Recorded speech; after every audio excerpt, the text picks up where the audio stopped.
Bonjour à tous, nous sommes le lundi 3 février 2020 et c'est l'heure de votre journal sur 8 Mont-Blanc. Au sommaire ce soir, direction le lac du Bourget et plus particulièrement ses ports. Ils ont changé de propriétaire. Anciennement gérés par l'État, ils sont depuis le 31 janvier la propriété de la communauté d'agglomération. Cette dernière exploite déjà les ports du lac depuis une cinquantaine d'années. Reportage à suivre dans le journal. Et les 15 et 22 mars prochains se tiendront les élections municipales, mais sur la commune de Fesson-sur-Salins en Savoie, tout ne se passe pas comme prévu. Aucun candidat n'est déclaré pour les élections. La maire s'entente, elle ne souhaite pas se représenter. L'avenir d'une commune est en jeu. Mais on ouvre ce JT avec un mouvement de contestation. Le géant Amazon n'est pas le bienvenu à Sénaux. Ce dimanche après-midi, une centaine de personnes se sont rassemblées devant le chantier du futur site d'Amazon à Sénaux. Réunis à l'initiative des collectifs Extinction Rebellion Annecy, Attaque ou encore Greenpeace, les opposants au projet refusent de voir s'implanter une plateforme de logistique du géant du commerce en ligne. On écoute un de ces manifestants au micro de Sébastien Germain. Comme tout le monde le sait, c'est une entreprise qui fait de gros dégâts au niveau environnemental, à vendre beaucoup d'objets non réutilisables ou non réparables, à pousser à la surconsommation massive. Donc, ce qui, bien entendu, provoque l'épuisement des ressources de la planète, mais aussi, c'est un problème aussi au niveau social, avec bien sûr l'exploitation de leurs salariés, comme beaucoup de gens le savent. C'est beaucoup d'automatisation, donc très peu d'emplois créés. Et en plus de ça, les emplois, c'est des emplois très précaires et où les gens sont vraiment exploités, travaillent dans des conditions désastreuses, sont vraiment poussés à bout. Et de manière générale, c'est une entreprise qui fait vraiment beaucoup de mal à l'environnement et au social. Amazon, c'est vraiment une boîte qui, pour s'implanter, fait les choses vraiment discrètement. Là, comme on le voit, ils ne le font pas sous leur propre nom. Ça a été révélé dans la presse, mais très tardivement, comme on a pu en parler, on a donné les dates tout à l'heure.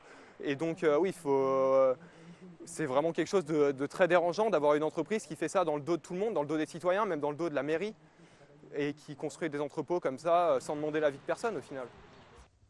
Après la manifestation, la direction d'Amazon France a réagi avec un communiqué de presse. Je cite, « Les gens sont inquiets pour de mauvaises raisons. L'entreprise explique, je cite toujours, vouloir apporter des données factuelles en réponse à des allégations fausses, sans fondement et qui sont régulièrement répétées à son sujet. » Tu le disais en titre, les ports du lac du Bourget changent de propriétaire.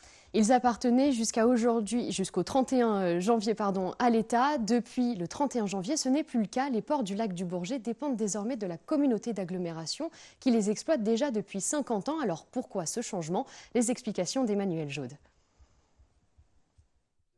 Le concessionnaire devient propriétaire. C'est le résumé de l'article signé ce vendredi entre la communauté d'agglomération Grand Lac et l'État en la personne du préfet de Savoie.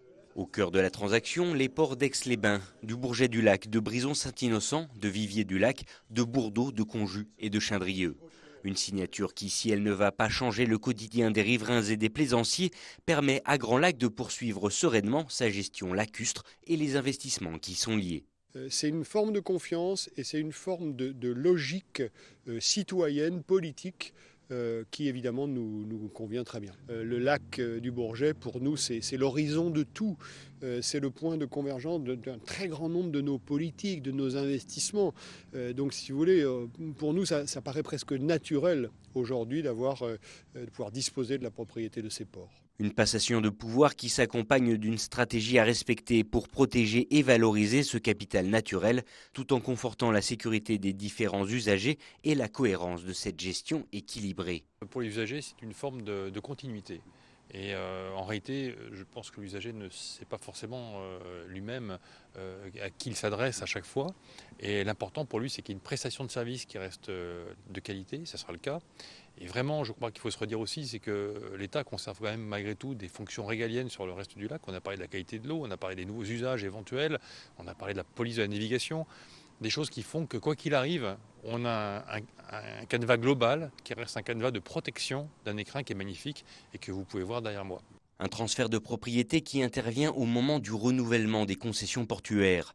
Si Grand Lac n'avait pas fait la demande initiale, la gestion d'une quinzaine de ports aurait été soumise à la concurrence du secteur privé. Un soulagement donc pour les élus locaux qui vont donc rester à la barre de la gestion future de leur territoire. Les 15 et 22 mars, les électeurs choisiront leur maire partout en France. Et ça peut poser problème, Fanette, puisque certains n'auront peut-être pas de bulletin à glisser dans l'urne. Les habitants de Fesson-sur-Salins, petite commune de la vallée de Beauzelle, n'ont pour le moment pas de candidat à la mairie. La maire Huguette Della Giorgia ne se représente pas après 2 mandats bien remplis. Fanette de Buisson l'a rencontrée. Cet après-midi, Huguette Della Giorgia prépare l'un de ses derniers conseils municipaux, seule dans son bureau. À raison d'une vingtaine d'heures par semaine et seulement 2 employés municipaux, Madame le maire de Fesson-sur-Salins est une élue bien occupée. Elle vit ici la fin de son 2e mandat. Bon, j'étais à la retraite et puis j'étais intéressée par le fonctionnement de la commune et puis s'intégrer à la vie du village. Je ne pensais pas être maire, je n'étais pas partie pour ça. Bon, on m'a élu maire, je me suis dit, bon ben, pourquoi pas, mais il faut qu'on soit tous ensemble. On apprend la diplomatie, on apprend à voir les problèmes qui existent et quelles solutions on peut leur apporter. Il y en a qu'on ne voit pas, mais qu'on nous rapporte et on est à l'écoute. Voilà. L'école fraîchement rénovée qui accueille encore 11 élèves, l'église, la salle des fêtes. Lorsqu'elle sillonne les rues de son village, Huguette a un œil sur tout. Une fonction éreintante, peu rémunérée, autour de 700 € bruts par maire dans les petits villages. Est-ce que quand on a été maire comme ça, on arrive encore à se promener dans son village Ah oui. Sans penser à rien? Ah, ça non. Parce que quand je me promène avec mon mari, il me dit, bon, on se promène là, hein. Laisse tomber les arbres qui cassent, laisse tomber les chéneaux qui sont percés. On se promène.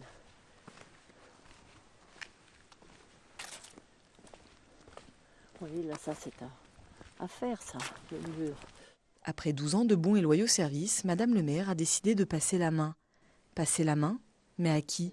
À 1 mois et demi du scrutin, aucun candidat ne s'est encore positionné à Fesson-sur-Salins. Alors, je regarde le village comme ça. Il est pas mal, mais il y a des choses à faire encore. Non, je vais réagir. Est-ce que je vais encore penser, ah tiens, on aurait pu faire ci, ou il faudrait faire ça. C'est obligé, on ne peut pas quitter comme ça, plaf, dire allez hop, maintenant on efface tout, non? Pas possible. D'autant plus s'il n'y a personne derrière.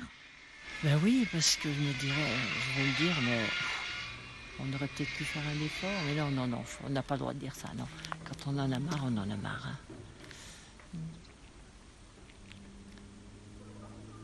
Oui, s'il n'y a personne, ça va être très, très ennuyeux.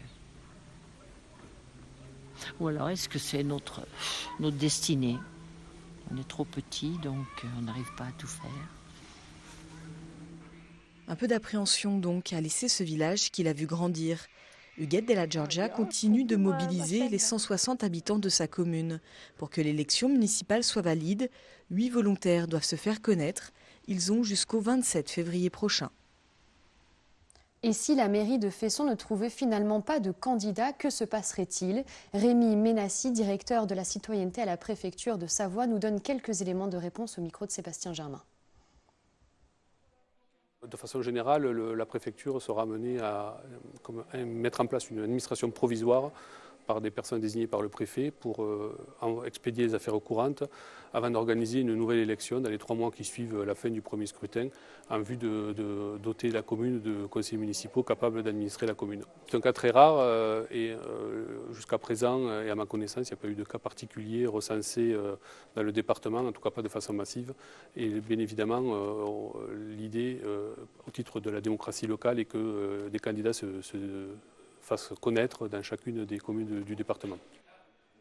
Vous empruntez peut-être régulièrement les routes départementales 1090 et 69 sur la commune de Frontenex, un axe où circulent jusqu'à 10 000 véhicules par jour. Un feu rouge faisait la jonction entre les tronçons routiers. C'est désormais un rond-point qui facilitera le trafic. Coût des travaux, 600 000 €. On écoute Auguste Picolet, conseiller départemental en charge des routes, au micro d'Emmanuel Jaude.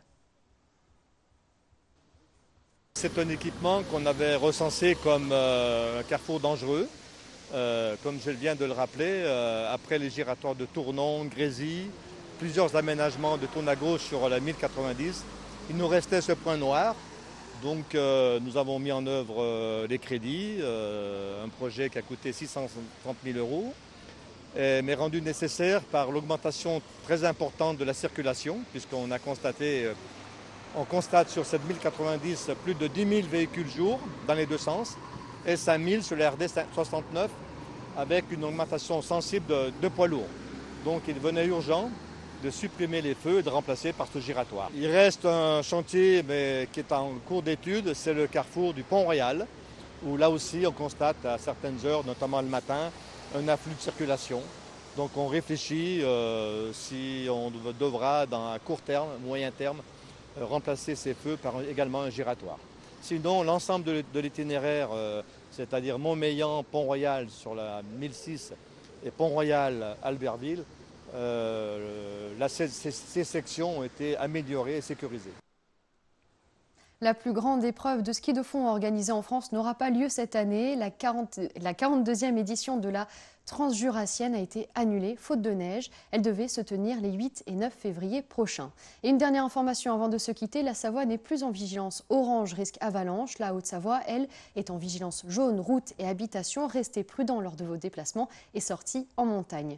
C'est déjà la fin de ce journal. On se retrouve demain pour une nouvelle édition. Passez une très belle soirée.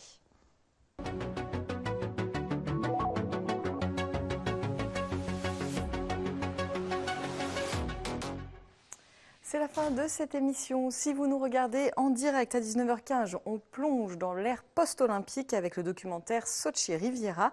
3 skieurs se rendent à Sotchi en Russie au bord de la mer Noire pour découvrir la région 5 ans après les Jeux Olympiques. Demain, dans Accès Direct, je reçois les représentants du mouvement 100% Savoie, un jeune pâtissier boulanger talentueux, Lucas Viau, et le créateur des fameuses Folies Douces, Luc Reversade, et son fils Arthur. Un grand merci à toute l'équipe, un grand merci à vous pour votre fidélité. Passez une très belle soirée. N'oubliez pas nos réseaux sociaux. À demain.